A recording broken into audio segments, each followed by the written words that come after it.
Right. You know what? I don't know about. People probably have said this before. Just the way you can change on from character, film, the look. I mean, that's something. Some people can't do that. It's just your makeup allows you, not makeup, like, but your whatever. I don't know what the word would be.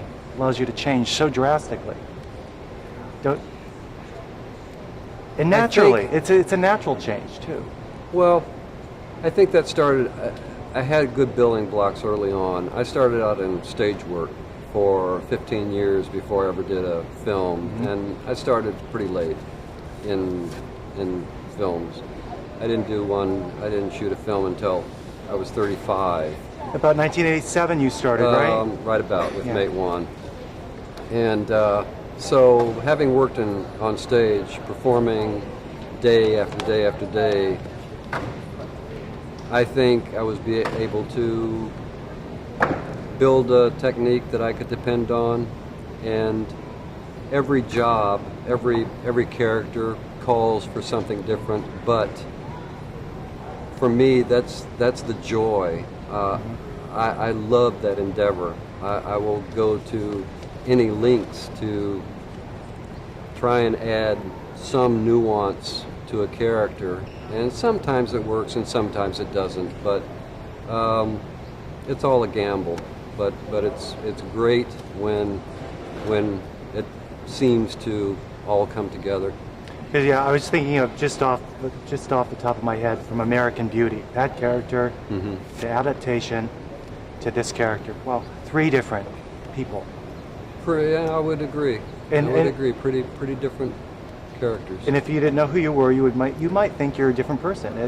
That's what I was finding amazing. It happens with Meryl Streep too, but I noticed. It's kind of funny. I mean, I've worked very closely with some actors, and until the credits came up at the end of the film, they didn't know it was me. And so it's a compliment, I think. I'm happy with that. Yeah. Now, this movie, were you familiar with the book, the story? Well, the story is one thing. Then there's the book. Well, I mean, I can't remember clearly. I mean, I know that I remember that this film was going to be done, and certainly I grabbed the book as soon as I could and saw if there was any possibility of any character that I might be able to play in the film. It's a wonderful book.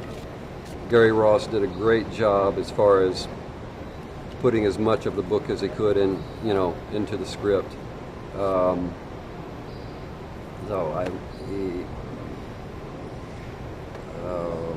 it's one of the greatest stories that come out of the Depression time. Yeah, I think. Yeah.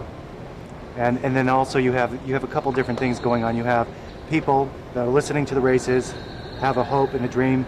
Then you have your characters that relate to the horse. It just there's two sides to it. Well, there's a lot to it,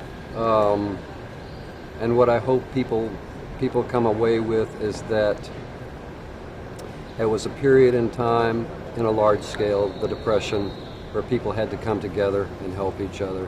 And then in a smaller sense, dealing with these 3 men, they came together with whatever talents they had to make a champion of this horse. But again, the essential idea to me was people helping each other and coming together to, in this sense, survive. Great, we've been wrapped. It was nice to meet you. All right, thanks.